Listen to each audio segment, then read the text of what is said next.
Bonjour à vous, j'espère que vous allez bien. Dans cette vidéo, je vais m'adresser à ces personnes-là qui ont tellement peur d'être abandonnées qu'elles font tout pour plaire aux autres au détriment de leur propre bonheur. Le but étant de vous aider à comprendre ce qui peut être à l'origine d'un tel comportement qui est destructeur à votre égard, mais surtout comment vous sortir de ce cercle vicieux-là qui vous plonge encore et encore dans la douleur, dans l'angoisse, dans la tristesse et vous gâche la vie. Je vais vous parler d'une blessure de l'âme qu'on appelle la blessure de l'abandon qui serait sans doute la cause de vos tourments. Je sais que vous en avez peut-être déjà entendu parler, mais aujourd'hui, je voudrais aller un peu plus en profondeur et puis décortiquer un peu plus le sujet.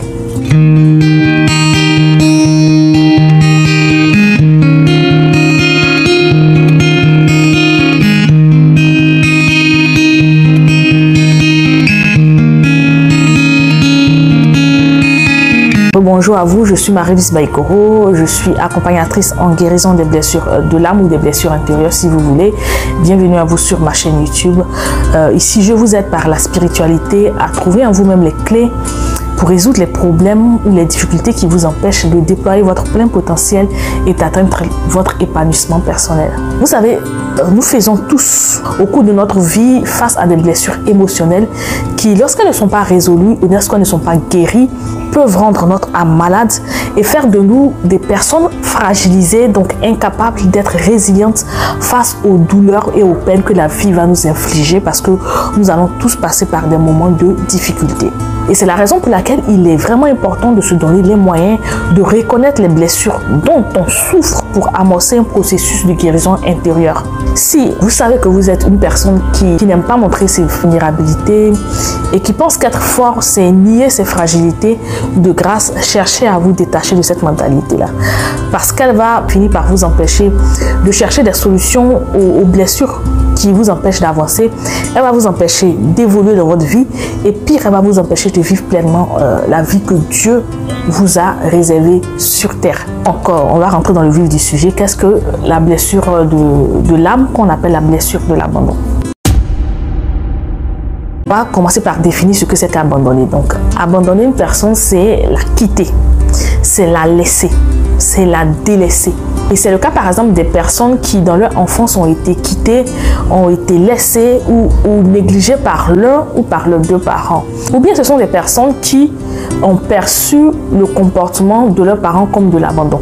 Pour dire que parfois les parents peuvent se comporter de façon pour eux, en fait, ils ont l'impression qu'ils n'ont rien fait, alors que l'enfant a perçu leur comportement comme une forme d'abandon.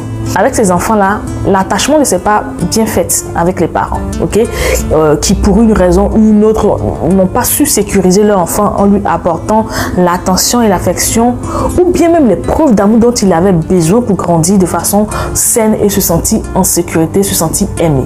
Il faut quand même préciser que quand on parle d'abandon, ce n'est pas forcément un acte physique, l'abandon peut être psychique. C'est le cas par exemple d'enfants qui vivent avec leurs parents, les parents sont bien présents, mais les parents n'arrivent pas à faire sentir à l'enfant qu'il est aimé ou qu'il est désiré par eux. En tout cas, pas comme l'enfant le souhaiterait. Est-ce que vous savez qu'un enfant qui est expulsé de façon trop brutale du ventre de sa mère peut subir une blessure de l'abandon? Un enfant peut aussi développer un sentiment d'abandon quand ses parents accordent plus de temps à son petit frère ou à sa petite soeur qui vient de naître qu'à lui. C'est pour ça que quand vous venez d'avoir un enfant, sachez qu'il ne faut pas pour autant abandonner l'autre. Parfois, on ne le fait pas exprès en tant que parent.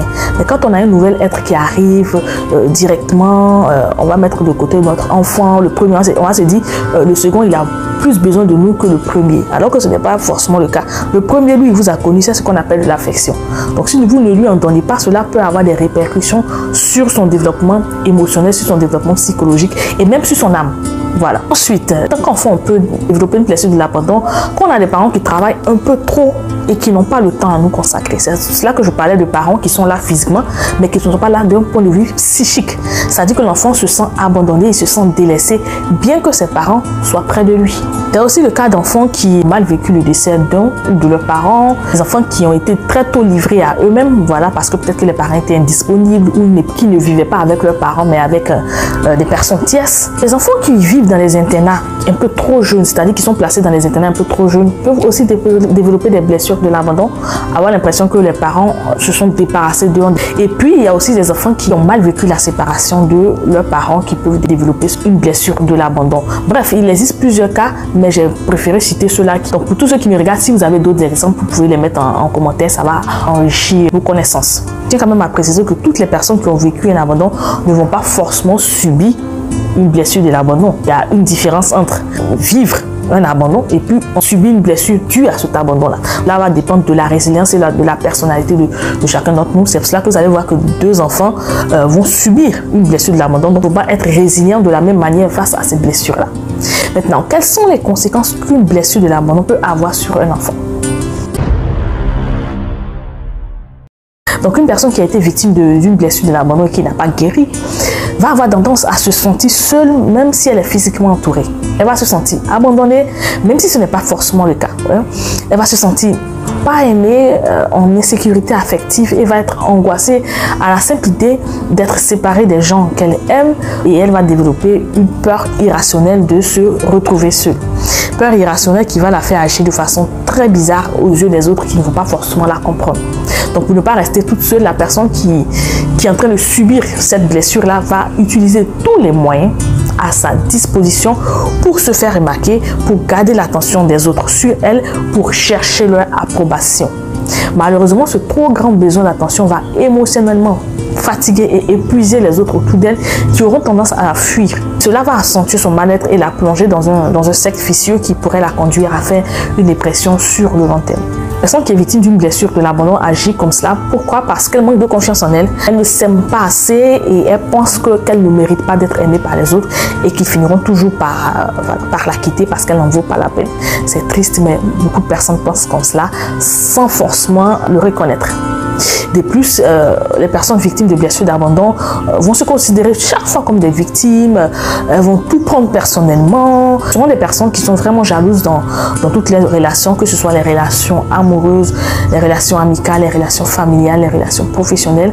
Et dans leur conception des choses, dès que l'attention n'est plus sur elles, c'est qu'elles ne sont plus aimées et cela les fait souffrir. Vous voyez combien de fois ça peut être vraiment difficile de devoir dealer chaque fois avec cette blessure-là qui nous empêche de vivre pleinement notre vie, d'être heureux et qui nous rend dépendants émotionnellement des autres. C'est surtout ça qui est dangereux.